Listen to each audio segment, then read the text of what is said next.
110. Swimming has been a part of me for now 10 years. Ready, hop. And I would like to keep it going and maybe use it as a career.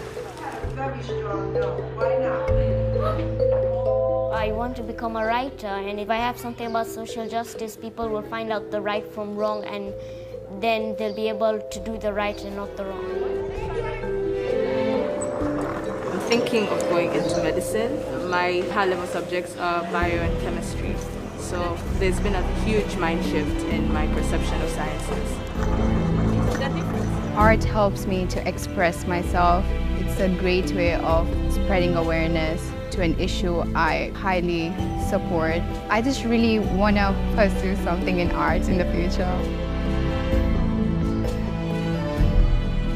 I guess me having 3 children at Agha Khan says that I really value the value that Agha Khan is inputting into my children.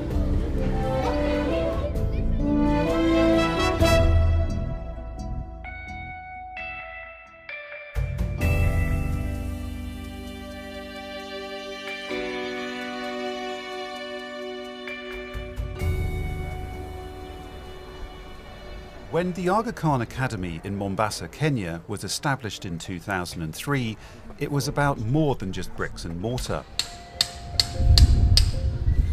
More than the sensitive architecture that reflected the local Swahili culture and environment, and more than a school with a high level of academic standards, with a curriculum built on the International Baccalaureate, or IB.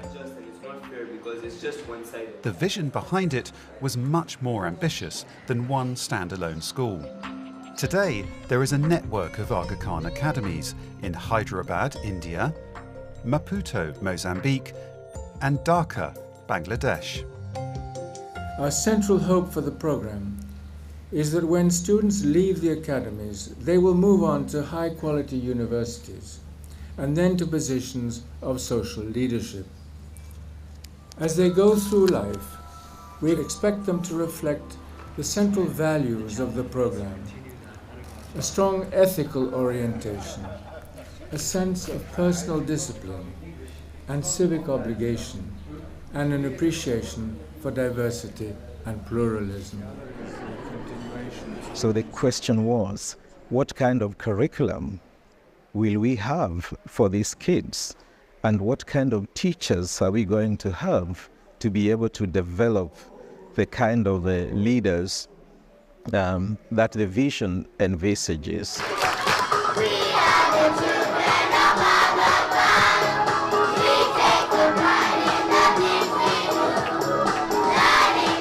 The early years in Mombasa, I think, were really exciting. The Mombasa Academy was really a trailblazer for the rest of the network. It was the Petri dish where we were able to take this audacious mission that was given to us by His Highness and think, well, what does this actually look like in practice? So one of the big pieces of the initial development of the Academy and the establishment of the Academy is to create a center of excellence in this case, East Africa.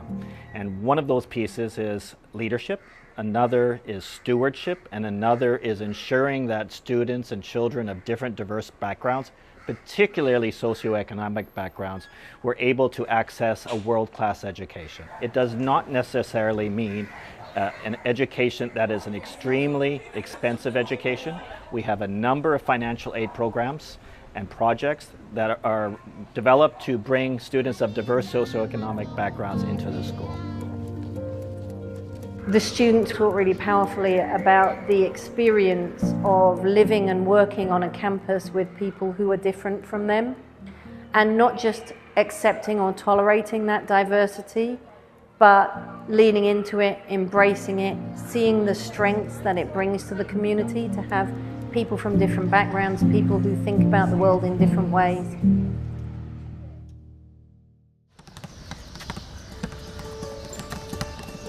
To prepare these leaders of tomorrow, the Academy's curriculum encourages discipline, passion, and an overall development of character.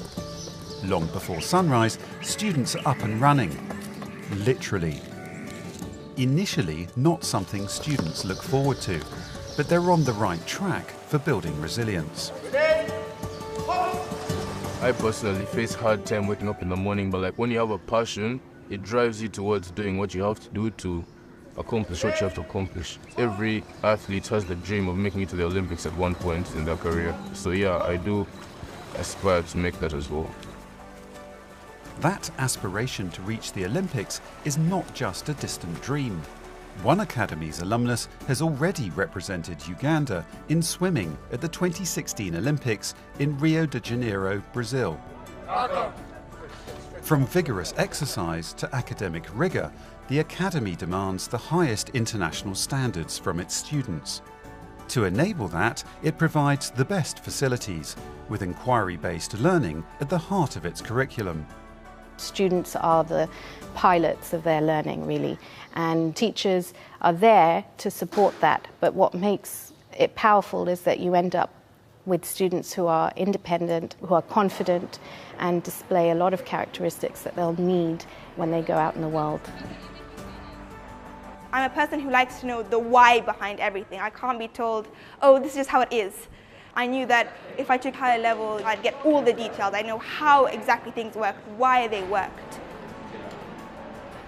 The precision of scientific investigation goes hand in hand with the creative discipline of the arts.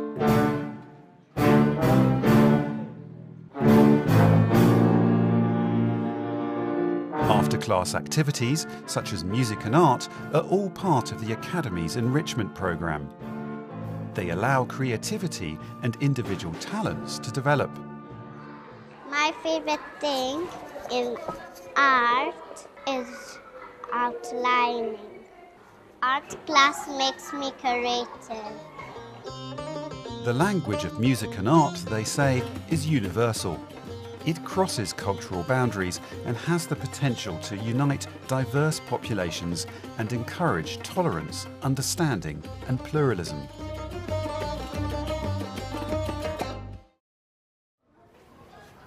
The Academy's curriculum is enriched by 5 Aga Khan curricular strands, reflecting the values of the Aga Khan Development Network, or AKDN.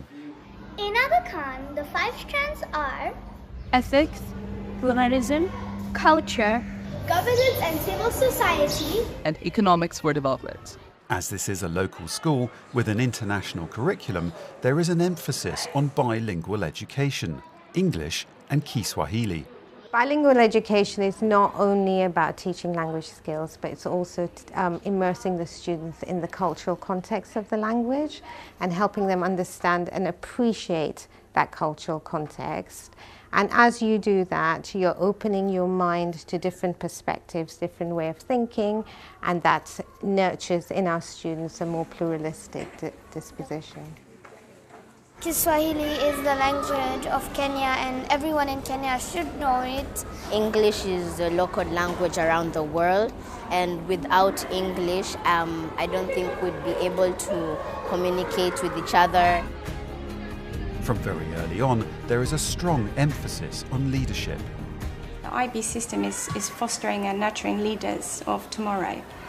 And what IB does is it pulls leaders out in different forms, because there's also quiet leaders.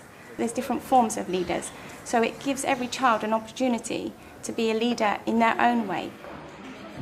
Good leadership is when someone treats everyone equally and does good things to others and doesn't separate people or favor one more than the other. Students elect their representatives to the Student Representative Council, or SRC, each with their own idea of leadership. You have to be able to relate to the people you serve. You have to be a figure where they can approach you and they can confide in you and trust you to be able to make sure that their voice is heard. I really like that you can help others and that you're basically able to change the school for the better. The students are really the main thing, and they're the ones who make the change. Just know that I don't speak the change, I make the change.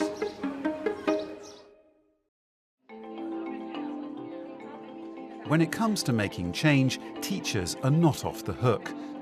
Their change comes by way of continuing education. Lifelong learning is for everybody. When teachers graduate, they come with a certain skill set.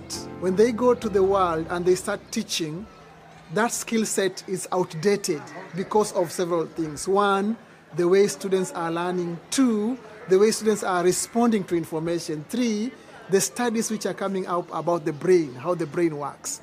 So they need to keep on refreshing, being current, and being responsive. The teacher training benefits not only academy teachers, but other government schools too. Now we have a new project whereby we are reaching out to southern Tanzania, northern Uganda, and coastal Kenya. The local communities benefit from the academy in other ways too. So the service learning program is creating sustainable, meaningful projects with our local community. And the bottom line is creating change makers. We're trying to create change makers from the young age all the way up. We've even gotten recognition by the IB as an outstanding service learning program. So we don't just work for the community, but rather working with the community. And that is the bottom line of what our kids do. The closer you get together, the better it feels, the warmer your heart. When they come here in Maraki Primary School, I like them a lot. And I like them the way they teach us and the way they give us more experiments like science, maths, and they help us so much.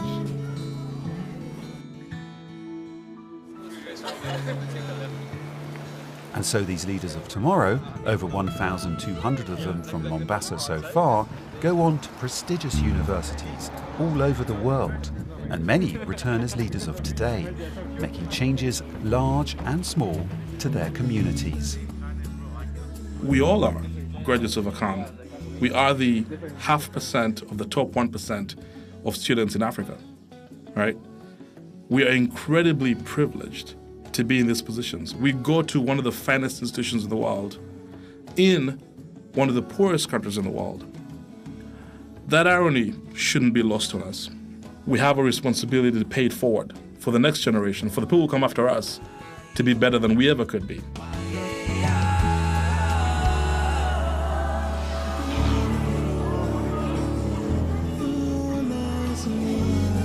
Swahili, we have a saying, mwacha mila ni mtumwa, which can be directly translated to he who neglects his culture is a slave of another culture.